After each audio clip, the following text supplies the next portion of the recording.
Yes guys, the Adidas X Speedflow.1s are here, and they're here to make you the fastest version of yourself.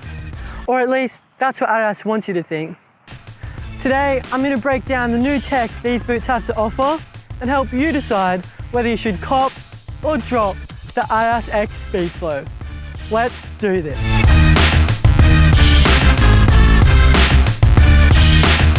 The Speedflow.1 is a speed boot, so the fit is very snug and narrow. Thanks to the new prime knit collar, the boot has a close and seamless fit around the midfoot and ankle. The collar does bulge a bit, but I didn't notice this when playing. That's because the prime knit material is sock-like and stretchy. The weirdest thing about this boot is the sizing. I usually wear a size 8.5 US. However, I opted for a size 8 US in the Speedflows, and I still had the exact same amount of room as I normally would. Now this is really weird because Adidas must have changed their sizing. So these boots for me feel like they're half a size up.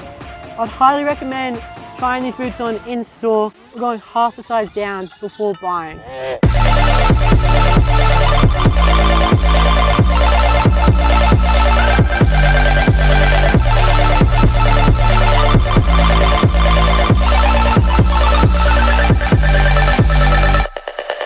I haven't felt any pain or had any blisters, corns or calluses caused by the shoes.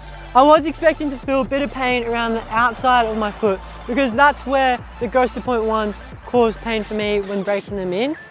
However, these boots have been an absolute dream to break in. I haven't had any pain or discomfort whatsoever, so I've just been really lucky. Also, the upper is super soft and malleable out of the box. So the upper is going to become even softer and more accustomed to my foot the more I play in them.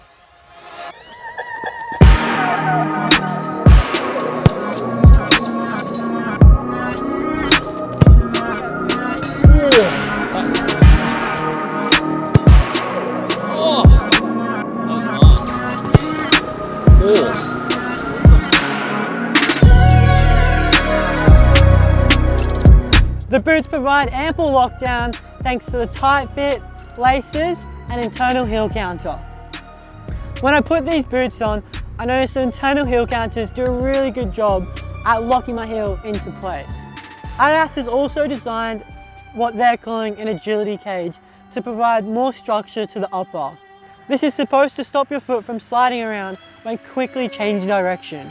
But does it make a difference?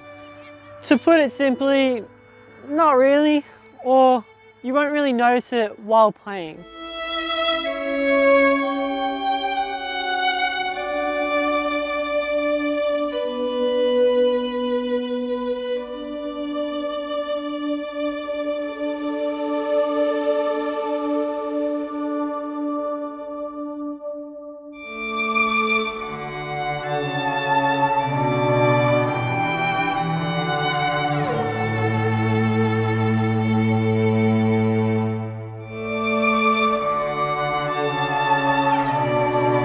The outsole is exactly the same as the Speedflow.1s.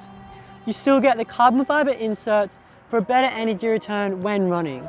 The studs still feature an arrowhead-like design, which gives you plenty of traction and maneuverability.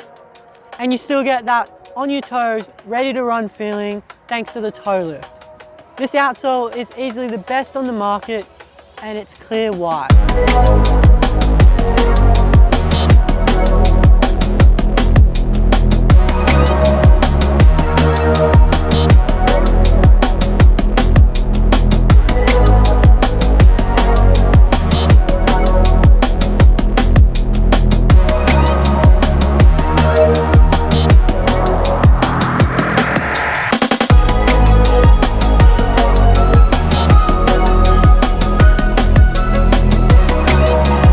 The upper is so much softer compared to the Speedflow.1s. The previous upper felt very plastic-like and rigid compared to the new upper, which is very malleable and soft.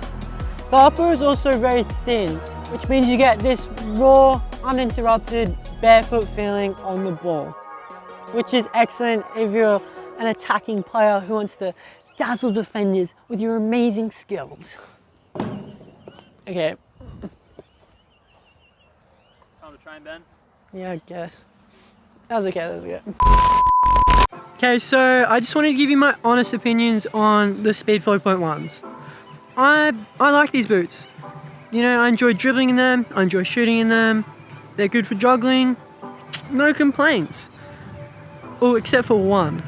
The biggest complaint and the biggest problem I have with these boots is the price.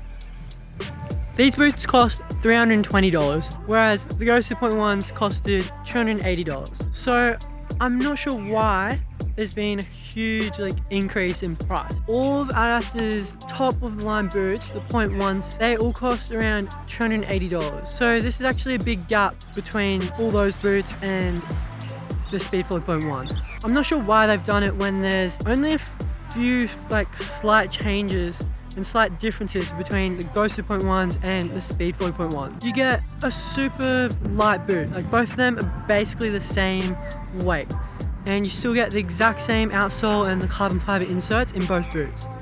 The biggest difference is the collar and the upper. The upper's a lot softer, but it's still super thin, like the Outsole.1s. They're both super thin uppers. So the biggest difference is the collar. The Outsole.1s, they had this plastic lining around the collar which stopped you from stretching it as far as you could. So this would be a problem for people who have big midfoots and can't slide their foot into boots easily. Yeah, those are really the only differences I can see with the boots. So why should you spend $40 more? You're not getting anything extra. You're not getting a boot bag, or you're not getting those cool shoe inserts that were plastic and demonstrated how there's a suction fit. So I don't know why the boots cost more. You could just get the Outsole.1s or the Nemesis .1s if you want a good all-round boot for dribbling and shooting. So it really comes down to how much money you're willing to spend and basically how you want the fit to be. The fit is a lot closer and a lot more streamlined in the Speedflow.1s. I don't notice the Outsole.1s when I'm wearing them. I don't notice the Speedflow.1s when I'm wearing them. So the fit is obviously good enough in the Outsole.1s and good enough in the Speedflow.1s, if you know what I mean. I've never worn a boot where I'm oh, this boot is uncomfortable. So in terms of fit and comfort, these boots, 10 out of 10, I don't notice them. So basically there is no difference in the boots. So why should you have to pay $40 more for the Speedflows? It's just annoying. So yeah, I hope you've enjoyed my little rant. I hope you enjoyed this a lot more serious kind of review. My previous reviews, I made those in one day, they weren't very good. But this review is a lot more thought out and planned, because I just want to give you all the information you need before buying. Hope you've enjoyed this review, hope it's helped you out, and I'll see you in the next video.